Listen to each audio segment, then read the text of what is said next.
Buenas tardes, alumnos. Estamos en la semana número 3 del curso de reparación de equipo de cómputo. En esta semana vamos a hablar sobre fallos en la fuente de alimentación. La fuente de alimentación, que ya la hemos visto pues en el ciclo pasado, es más o menos como esta cajita, ¿no?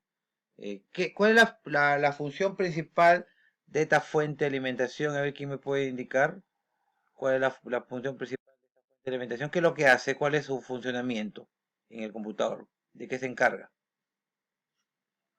A ver, ¿quién quiere participar?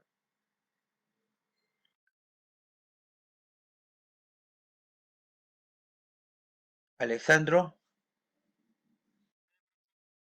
Alexandro, ¿me estás ahí? Sandy,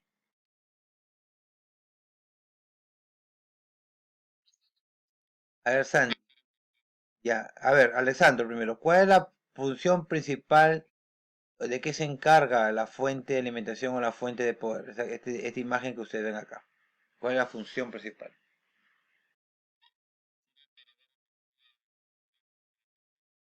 Correcto, es para dar energía a la PC, ¿no es cierto? Sandy, ¿qué voltajes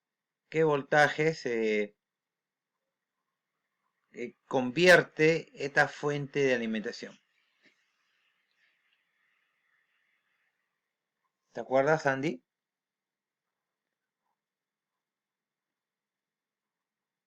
Bianca, ¿estás ahí, Bianca? Dariana,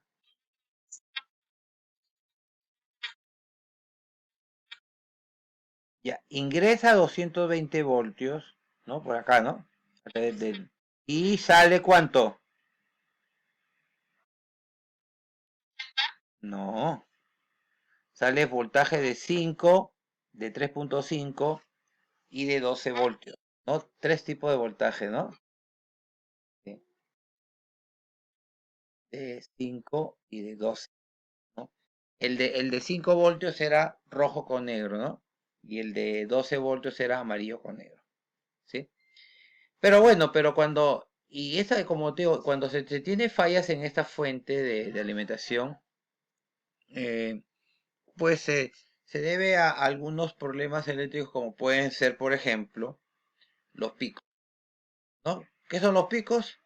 Son su- lo- la variación que existe de los voltajes, ¿no? Picos más elevados, ¿no? Entonces el voltaje es más alto del normal, ¿no? Y que se da por una breve periodo de tiempo. Bien, otra falla que pueden existir en la fuente son los apagones. O sea, cuando inesperadamente se corta la energía eléctrica, tiende pues de repente a valorarse componentes internos que pueden ser los condensadores, las resistencias, ¿no? Ya que luego lo vamos a ver, entonces eso también hace que en algunas veces se malore la fuente, ¿no? Entonces usted dirá, pero entonces, ¿qué debemos hacer, no? ¿Qué debemos hacer para evitar a menos de picos y de apagones, ¿no? ¿Qué se debe de hacer? Y también viene a ver, o lo otro es los sobrevoltajes, ¿no? El sobrevoltaje es igualito, ¿no? Bueno, un pico es una fluctuación rápida, que un ratito sube y baja la luz, pero sobrevoltaje significa ya que tengamos un voltaje alto durante un periodo más largo de tiempo, entonces eso hace que los dispositivos internos se malogre, ¿no? Eh, ¿Qué dice, no? El sobrevoltaje es que no como en los picos, sino que se mantiene, un voltaje que se mantiene, ¿no? Ese es un sobrevoltaje. La caída de voltaje es lo contrario, ¿no? Que tenemos voltajes muy bajos, entonces hace que la fuente tenga que sufrir algo más en poder mantener la estabilidad de la corriente, porque la función de esta fuente de poder es convertir 220 a 5, pero si que no ingresan los 220 voltios, que como que tiene un poco de problemas, ¿no? En ver esto. Bien, existe un componente importante para poder controlar la energía eléctrica en una oficina de cómputo o hasta en un hogar, ¿no? Que son la cuchilla termomagnética, ¿no? Ahora, esta cuchilla termomagnética tiene una medida, ¿no? Significa la potencia que me va a controlar y la potencia se da en amperios. Entonces, ¿cómo se controla? ¿Cómo yo sé de cuánta potencia debe ser mi cuchilla, no? Entonces, para eso existe una fórmula donde dice que los amperios, o sea, la potencia que tiene, se divide los watts entre el voltaje. Los watts es el consumo que tiene un artefacto eléctrico. Como por ejemplo, una computadora contiene, más o menos se necesita 300 watts. Una computadora necesita 300 watts. Entonces yo ya sé que para llegar por el voltaje tengo que dividir los watts entre los voltios. Entonces, ¿cómo haría para calcular? Entonces yo, por ejemplo, acá digo ya, tengo PCs. ¿PCs cuánto tengo? PCs tengo cantidad 10. El consumo en watts. ¿Cuánto es el consumo en watts? Le dije. Consumo en watts, ¿cuánto era? 300, ¿cierto?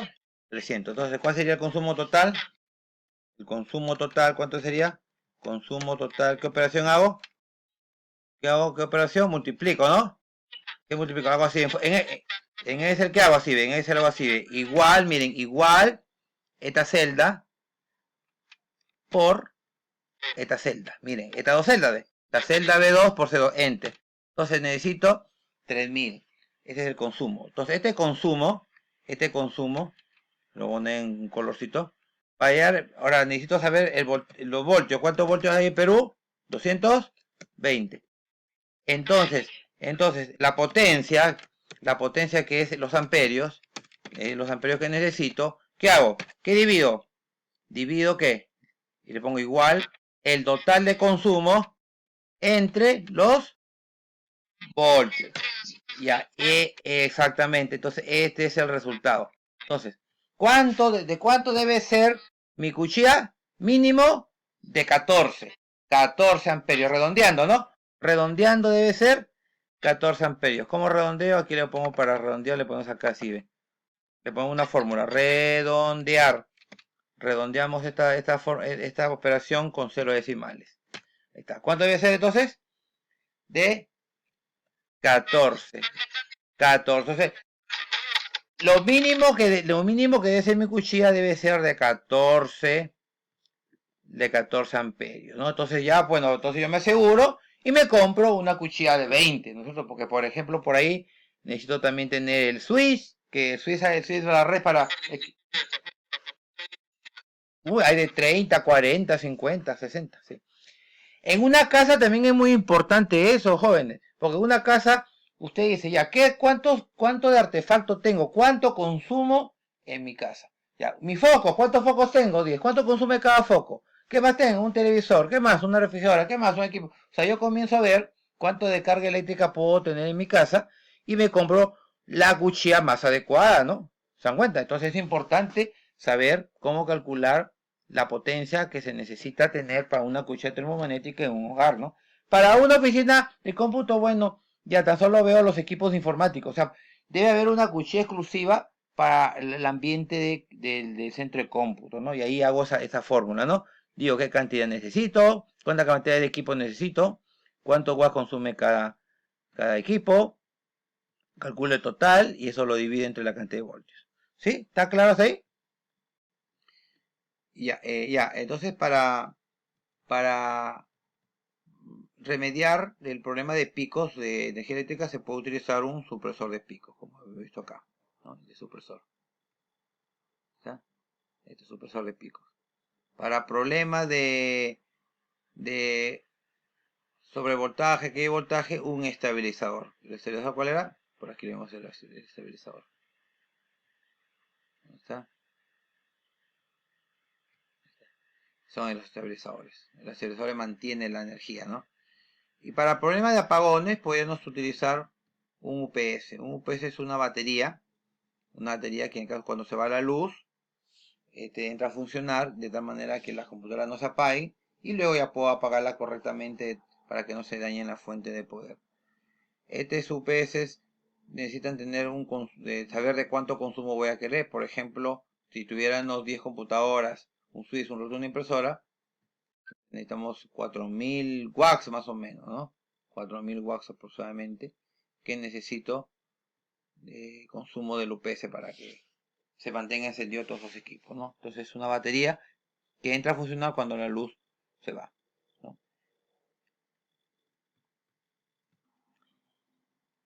Ya, hay algunos síntomas que me permiten darme cuenta de que la fuente de poder está queriendo fallar, ¿no? La PC se bloquea o se reinicia sin razón.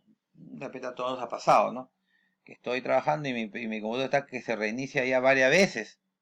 ¿Y por qué se reinicia tanto mi PC? Una de las causas podría ser que ya está fallando la fuente, ¿no?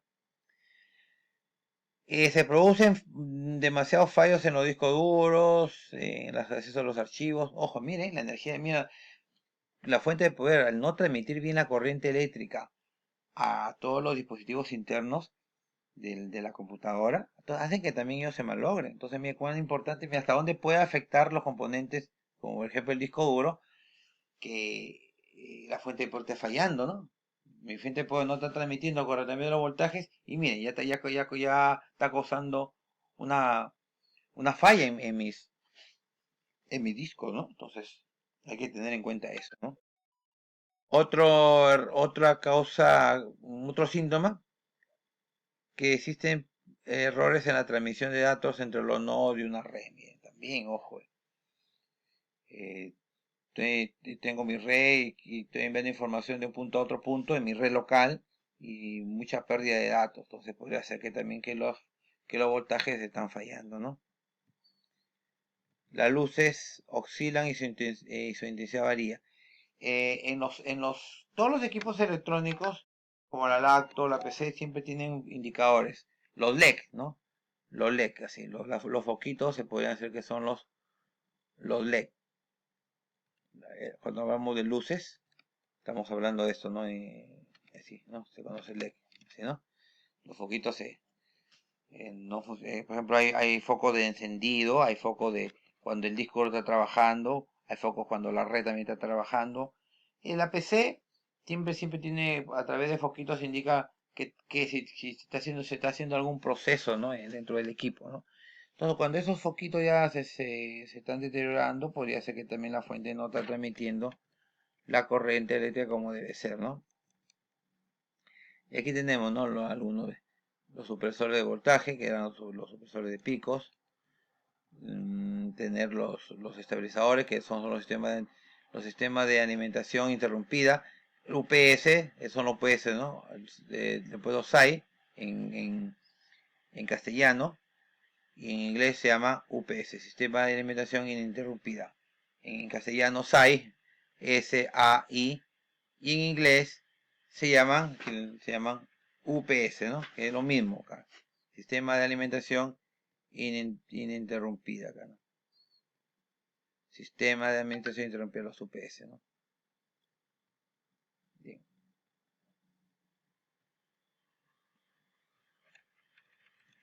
Entonces aquí les he puesto acá, miren, eso es lo que vamos a hacer. Bueno, no sé si nos alcanzará el tiempo. Nuestra primera actividad. Vamos a hacer nuestra primera actividad.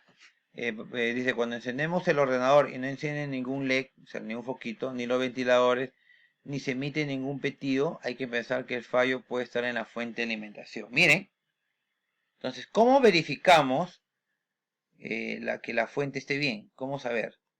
¿No? Entonces aquí la fuente tiene un cable, que es el conector AT, ¿no? ATX. En ese conector ATX vamos a identificar el pin color verde, que es el pin de encendido, y el pin tierra, un negro. Vamos a ver acá. Por ejemplo, aquí te vamos a poner más acercamiento. La fuente de poder tiene el conector para la placa, es este, ¿no? De 24 pines, ¿no? De esos 24 pines, vamos a identificar cuáles son los pines que permiten encender la fuente de poder. Para encender la fuente de poder necesitamos el pin verde y un pin negro, cualquiera. Y con esos dos pines ya hacemos un puente para que pueda encender la fuente. ¿Ya? ¿Cómo se hace un puente?